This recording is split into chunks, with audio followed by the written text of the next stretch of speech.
Sedapnya buah-buah ni, air kopi ni. Tahukah anda semua bahawa bahan-bahan ni mengandungi asid dan ada yang mengandungi alkali. Manakala ada sebahagiannya pula neutral. Okey. So kita sebenarnya dikelilingi oleh bahan-bahan yang bersifat asid, alkali atau neutral. So, Assalamualaikum dan selamat sejahtera. Jadi, hari ini kita akan mula dengan topik yang baru. Bab 6, asid, base dan garam.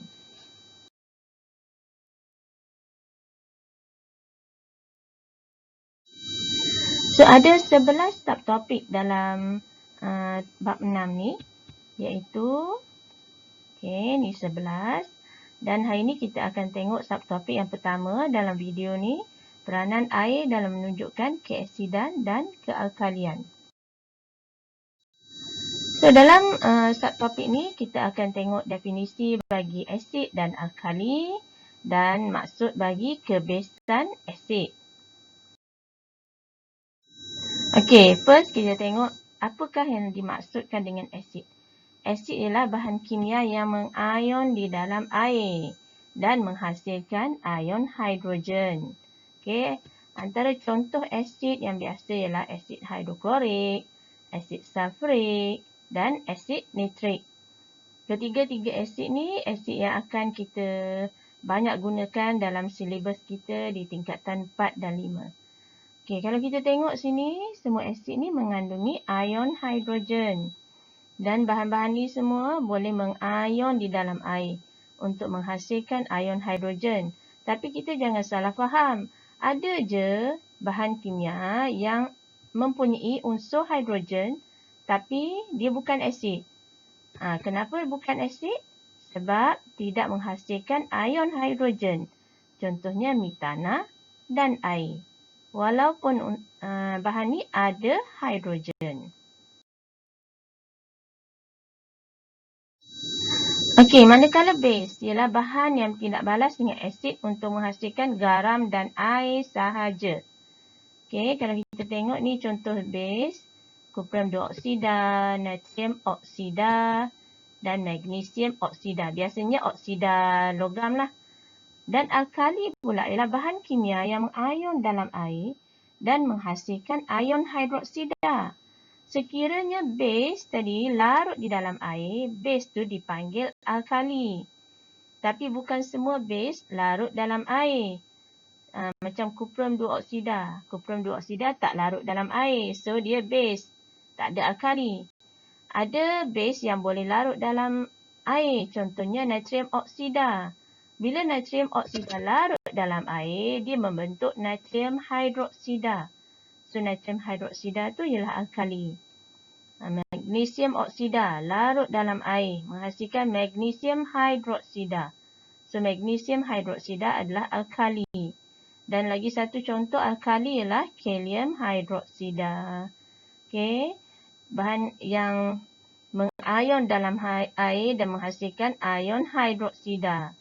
Jangan confuse, ada juga bahan yang mengandungi oksigen dan hidrogen. Contohnya alkohol, tapi bukan alkali. Sebab syarat nak jadi alkali ialah mengion dalam air dan menghasilkan ion hidroksida. Okey, kebesan asid. Apa yang dimaksudkan dengan kebesan asid? Kebesan asid ialah bilangan ion hidrogen yang boleh dihasilkan oleh satu molekul asid yang mengion dalam air. Okey, kita ada 3 jenis kebesan asid. Monoprotic acid, diprotic acid dan triprotic acid. Kita tengok contoh yang pertama, monoprotic acid. Contohnya asid hidroklorik. Bila asid hidroklorik mengion dalam air, asid hidroklorik ni menghasilkan satu ion hidrogen sahaja. Satu ion hidrogen sahaja yang dihasilkan. Jadi, asid hidroklorik ialah asid monoprotic. Okey, tengok contoh yang kedua, asid diprotic. Contohnya ialah asid sulfurik. Kenapa asid sulfurik? Kerana asid sulfurik bila mengion dalam air menghasilkan 2 ion hidrogen. So, asid sulfurik ialah asid diprotik kerana menghasilkan 2 ion hidrogen. Dan asid triprotik pula ialah, contoh sini ialah asid fosforik. Asid fosforik bila mengion dalam air menghasilkan 3 ion hidrogen. So, asid fosforik ialah asid triprotik. Okey, ini ialah kebesan asid. Okey, ini ialah kegunaan asid. Ada sangat banyak kegunaan asid kita sebut tadi. Contohnya buat baja. Contoh baja yang ada asid ialah kalaulah asid sulfurik, dia boleh menghasilkan baja seperti amonium sulfat. Okey. Boleh buat jeruk macam contohnya cuka. Cuka di rumah tu ialah asid. Kita buat jeruk mangga. Okey, boleh buat deterjen, plastik, cat, elektrolit. Elektrolit ni dalam bateri bagi acid accumulated acid plumbum. Bateri kenderaan, bateri kereta, bateri bas, bateri lori, motor. Kita panggil air bateri tu. Itu ialah asid sulfurik cair. Berwarna dan digunakan dalam bahan letupan. Manakala kegunaan alkali pula, alkali digunakan dalam pembuatan sabun, dalam ubat gigi, dalam deterjen, untuk meneutralkan tanah berasid, dalam kaca, baja. Tadi asid ada juga dalam baja. Contohnya baja amonium sulfat. Amonium tu datang dari amonia dan amonia adalah alkali. Buat kertas, seramik. Okey, itu antara kegunaan alkali. Okey, kita tengok pula peranan air terhadap asid. Sebab tadi kita sebut maksud asid ialah bahan kimia yang mengion di dalam air. So, kalau tak ada air, apa jadi? Adakah dia bukan asid? Okey, bahan kimia yang mengion dalam air menghasilkan ion hidrogen. So, apa pentingnya asid air terhadap asid? Okey, kita tengok contoh di sini.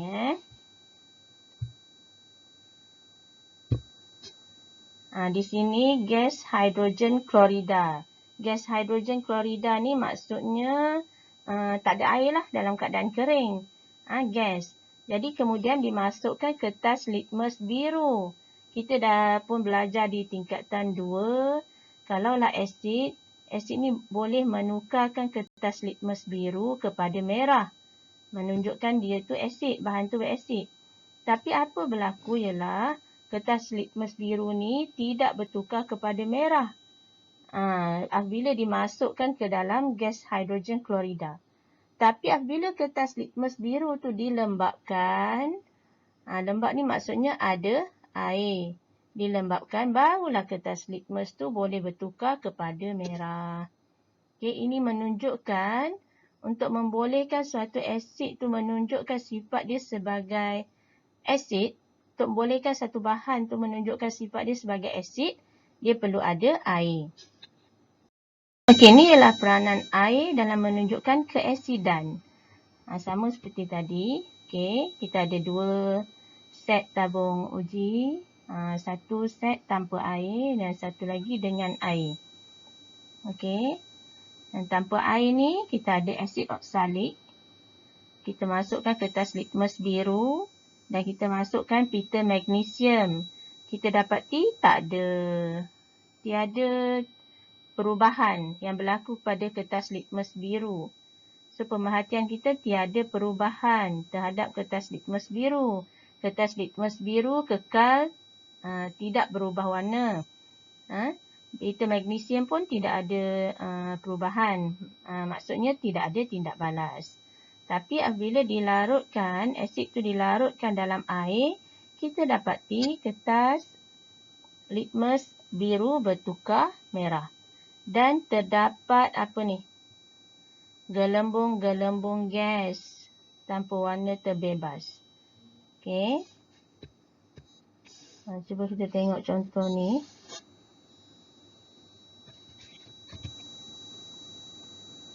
Ni eksperimen dia. Bila tu nampak, tu ialah gas hidrogen yang terhasil. Okey, dengan kehadiran air, barulah asid boleh bertindak balas dengan pita magnesium dan menghasilkan gas hidrogen.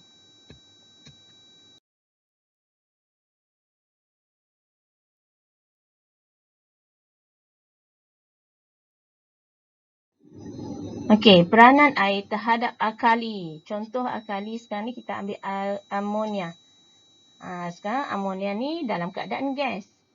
Bila dalam keadaan gas, kertas litmus merah ni tidak bertukar warna.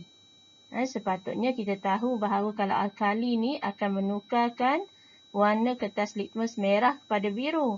Tapi ni tak tukar warna kerana dalam keadaan kering, gas, tak ada air.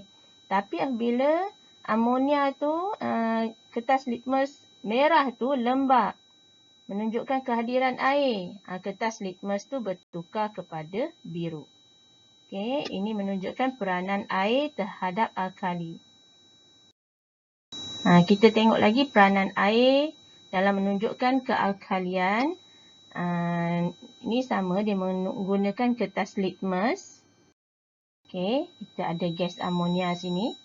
Yang sini ialah gas amonia di dalam air dah jadi amonia aqueous.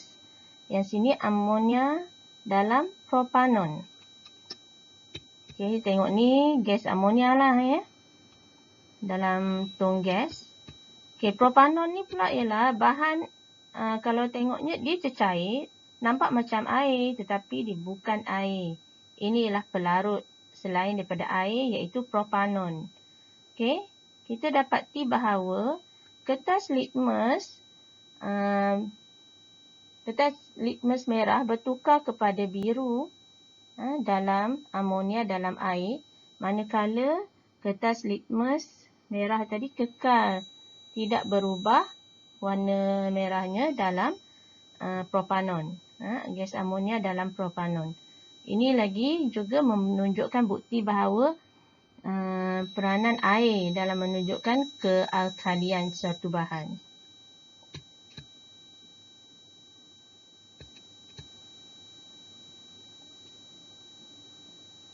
Okay, kita tengok ni, video ni yang saya dah terangkan tadi.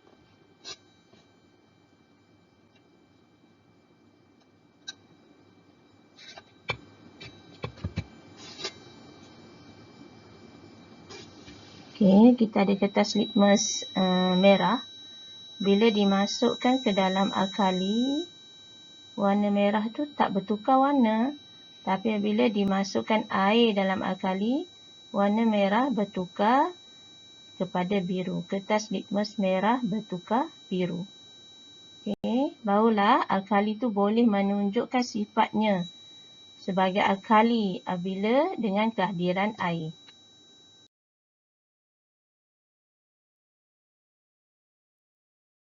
Ni dulu ada satu berita pada tahun 2018 Ni tahun 2018 ni.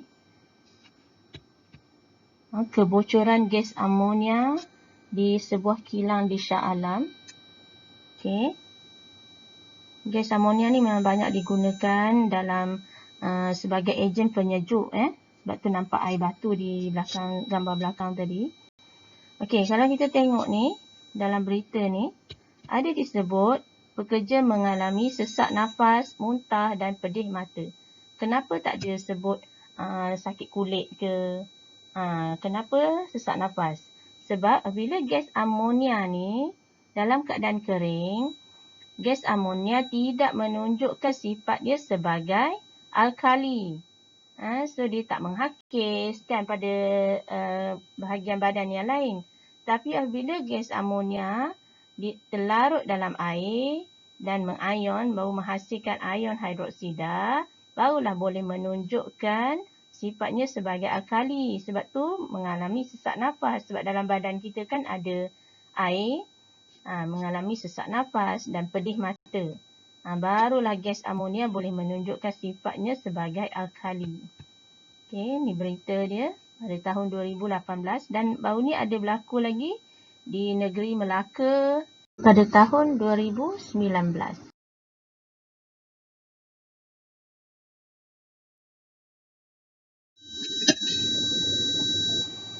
Okay, so kita jumpa lagi dalam next video, subtopik yang kedua.